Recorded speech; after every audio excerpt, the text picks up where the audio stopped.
When the ambulance pulled up to the small yellow house, the neighbors whispered, "Isn't that Eleanor's place?" No one had seen her in weeks.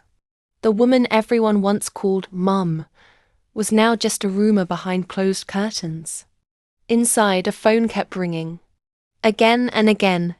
On the table next, 2 old photos, an unopened birthday. Cards are trembling.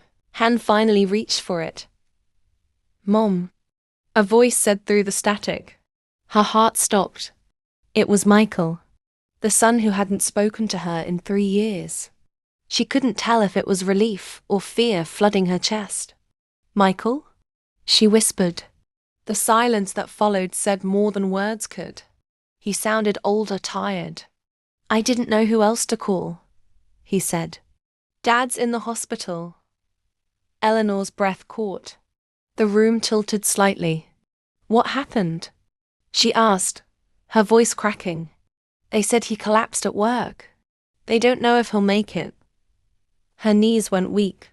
For a moment she felt everything, the years of distance, the anger, the words left unsaid. "Do you want me to come?" she finally asked. There was a pause. Then quietly, "I don't know, Mum. Maybe it's too late." And just like that, the line went dead. Eleanor stood there, frozen, her reflection staring back at her in the dark window. The ambulance sirens faded in the distance, but inside her chest, something old had just awakened, the part of her that still believed she could make things right. The hospital smelled like antiseptic and rain. Eleanor's shoes squeaked against the polished floor as she followed the echo of her own footsteps. Every corner she turned, she half expected to see Michael waiting, but it was only strangers. Nurses rushing past, machines beeping in the distance. She hadn't been in a place like this since her mother died. The irony stung. She'd spent years taking care of everyone, yet now no one had come to take care of her. When she reached room 214, she stopped. Through the window she saw him, her ex-husband, Daniel, lying pale beneath the hospital sheets. His once strong hands, the same ones that built their home, now trembled with every breath. And next to him sat Michael, taller, older, but unmistakably her son. Eleanor wanted to run to him, to hold him like she used to, but her feet refused to move. She stood there, invisible, just like she had been for years. Then Michael looked up. Their eyes met through the glass. His expression was unreadable: shock, guilt, maybe anger. He stood, walked to the door, and opened it slowly. "You came," he said. Eleanor nodded. "Of course I did." The words were small but honest. "He doesn't know you're here," Michael added. "He didn't want to call you." Eleanor felt the sting behind her eyes, but she forced a smile. "That's okay. I didn't expect him to." There was a long silence. Finally, Michael whispered, "He doesn't have much time." Her heart clenched. She wanted to ask why she was really there. Was it to say goodbye or to be forgiven? But before she could speak, a nurse entered. "Family only," she said gently. Michael hesitated, then turned to Eleanor. "Mum, please wait outside." Eleanor froze. The same sentence she'd heard years ago, years asked to leave the house, to step away, to disappear. She nodded again and stepped back into the hallway, her reflection faintly visible in the glass. Behind her, she heard Michael whisper something to his father. She couldn't make out the words, but she saw Daniel's lips tremble, forming one word that cut through the distance like a blade. "Why?" The hallway clock ticked louder with every second.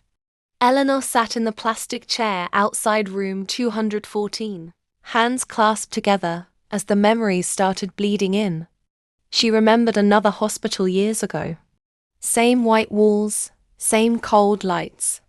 But that time, it was their daughter, Lily, 17, bright and fragile as glass.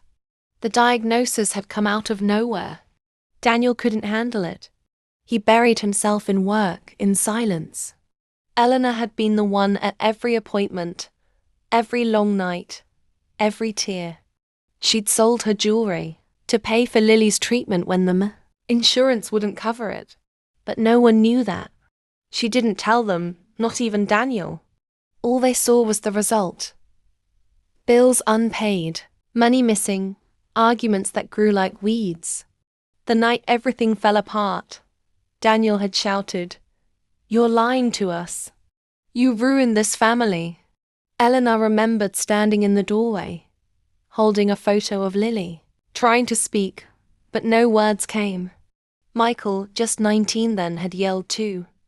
"I can't do this anymore, Mom." That night, he packed his things. Lily had passed away 2 weeks later. Eleanor had buried her daughter and her voice in the same grave. Since then, the silence had been her punishment and her shield. Now, sitting in that hallway again, she realized how easily history repeats itself. Her hands trembled as she whispered, "I was just trying to save her." But the walls didn't answer. Then the door opened. Michael stepped out, his face pale. "He's awake," he said. "He asked for you," Eleanor froze. "Are you sure?" Michael nodded. "But Mum, he doesn't remember Lily." Her stomach dropped. "What do you mean?" "The doctor said the stroke. It took parts of his memory. He remembers us, just not her." Eleanor's breath caught. "Not her," she whispered. Michael looked away. "Maybe that's for the best." She shook her head. "No, Michael. Forgetting her would be the cruelest thing of all." Night had fallen by the time Eleanor left Daniel's room. The corridors were quieter now, filled only with the hum of machines and the occasional whisper of nurses. Michael followed her to the waiting area, his hands shoved into his pockets like he used to do when he was a teenager. For a long while, neither spoke. Then, softly, he said, he didn't recognize her picture. "Mom." Eleanor looked down. In her lap, she held a small photograph Lily smiling on her 17th birthday, candles glowing in the background. He looked at it and said, "Who's that?" Michael continued. His voice cracked on the last word. Eleanor's fingers brushed over the picture's edges. "Sometimes," she said slowly, "forgetting is harder than remembering." Michael frowned. "You mean easier?" "No," she whispered. "Easier for him, maybe. Not for me." Michael sighed, rubbing his face. "You know, I used to hate you for leaving, Mum." Eleanor turned to him. "I never left." "You did," he said. "You stopped talking. You stopped fighting. It felt like you gave up." She nodded. "I did. Because fighting cost me everything. Every word I said made things worse, Michael. So I chose silence." Tears welled in her eyes. "I thought I was protecting what was left of us." He looked at her for a long moment, then shook his head. "All these years I blamed you. But Dad told me you spent the money on yourself." Eleanor's face paled. "On myself?" "He said you emptied the savings." Her hands trembled. That money paid for Lily's last treatment." Michael froze. "What?"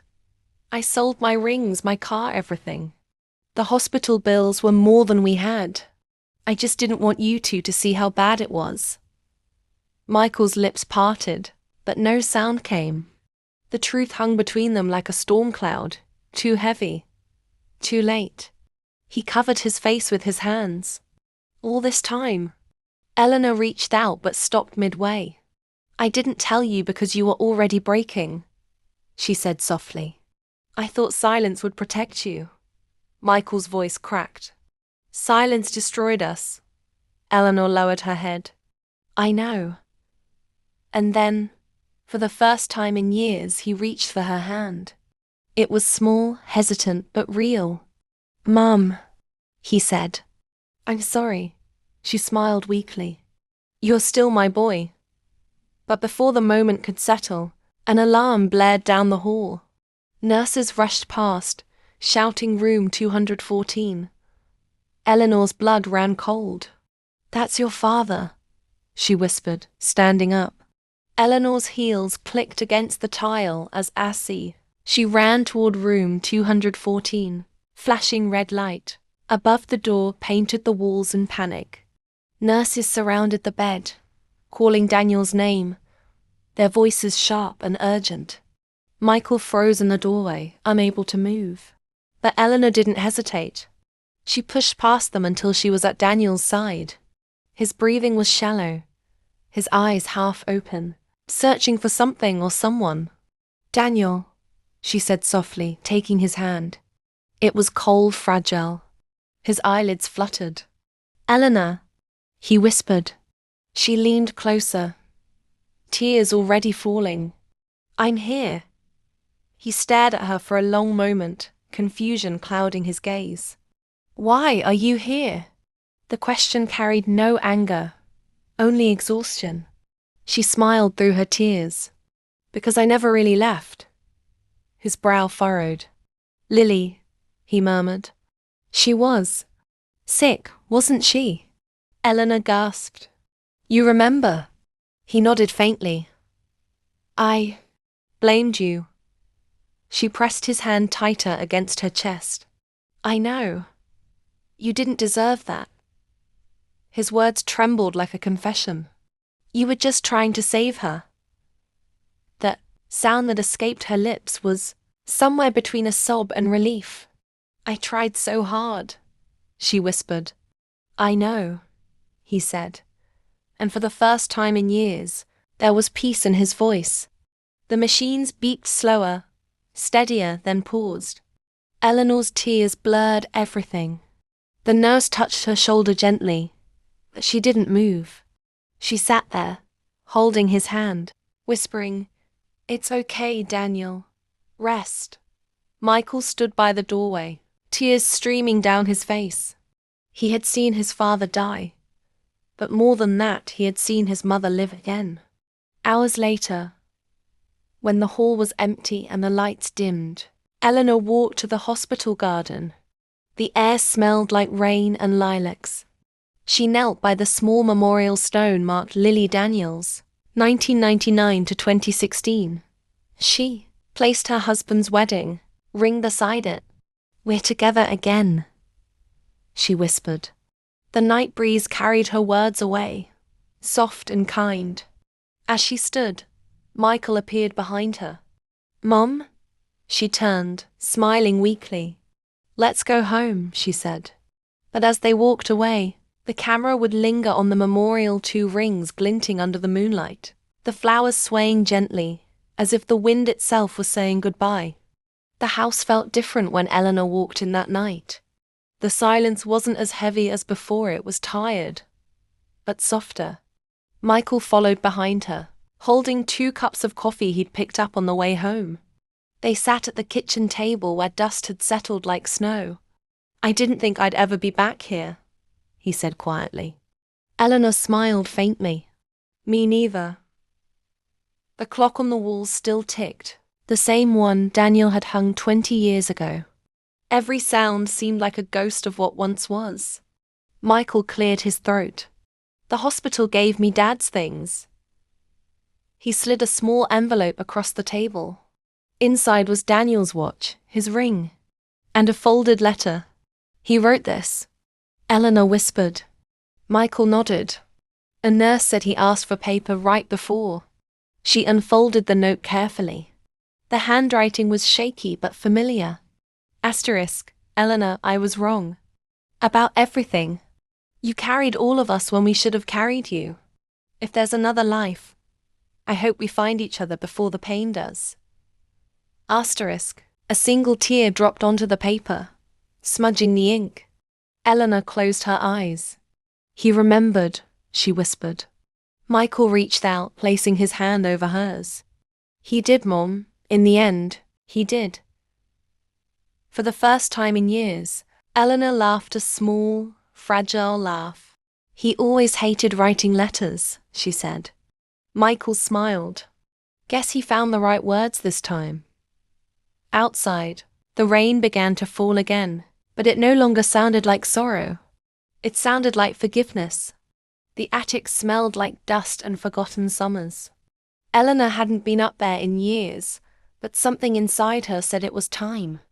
She pulled the cord for the light, and a warm glow revealed boxes, stacked to the ceiling, each one a tiny time capsule of a life she'd stopped living.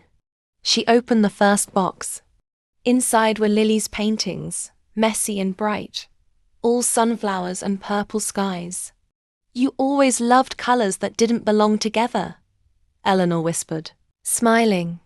Another box held old letters, birthday cards, grocery lists written in Daniel's hurried handwriting, and one note from Michael that said, "Thanks for the pancakes, Mum. Sorry for being a brat." She laughed softly, pressing it to her chest. The attic window was cracked open, and a gentle wind carried the smell of rain and earth. She sat on the floor, surrounded by memories, and for once, they didn't suffocate her. They felt kind. In the corner, a small box caught her attention. Inside was Lily's music box, the one that had stopped playing after the accident. Eleanor wound the key carefully. For a moment, there was only silence. Then a single trembling note filled the air. Then another. The melody was broken, but it was there.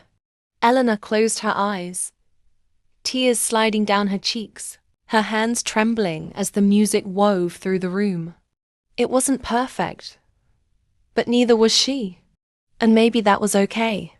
Hours later, she came downstairs, carrying one photo frame, the last family picture before everything changed.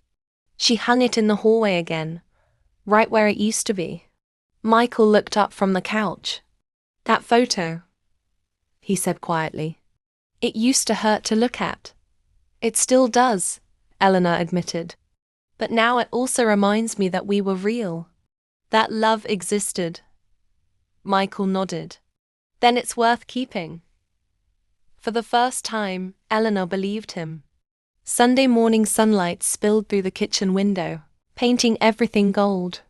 Eleanor stood at the counter, her hands wrapped around a cup of coffee that had long gone cold. The house was quiet, peaceful in a way it hadn't been for years. Michael entered quietly, holding a small envelope. "This came for you," he said. Eleanor looked down. The handwriting was familiar, Daniel's sister. Her breath caught as she opened it. Inside was a letter and a photograph. The photo showed Daniel and Lily in a field of wildflowers, both laughing. On the back, a message. Asterisk, he always said you made the world softer. Asterisk, tears fell silently. For so long, she had carried guilt like armor, thinking love wasn't enough. But maybe it had been all along. That night, Eleanor walked outside. The air was cool, filled with the scent of rain. Fireflies blinked lazily across the yard. She sat on the old porch swing Daniel had built, the wood creaking under her weight. "Hey," she whispered into the night, as if speaking to ghosts. "I'm still here." Somewhere deep inside, she could almost feel them, Daniel's steady warmth, Lily's laughter wrapping around her like a memory that no longer hurt. Michael joined her, sitting in silence. "Do you ever think they can still hear us?" he asked. Eleanor smiled softly. "I think they never stopped listening." The two of them watched the stars until the sky turned pale. The world hadn't changed, but Eleanor had. She wasn't just surviving anymore. She was living, and that was her quiet revenge against all the years she'd been broken. Thank you for listening to Eleanor's story.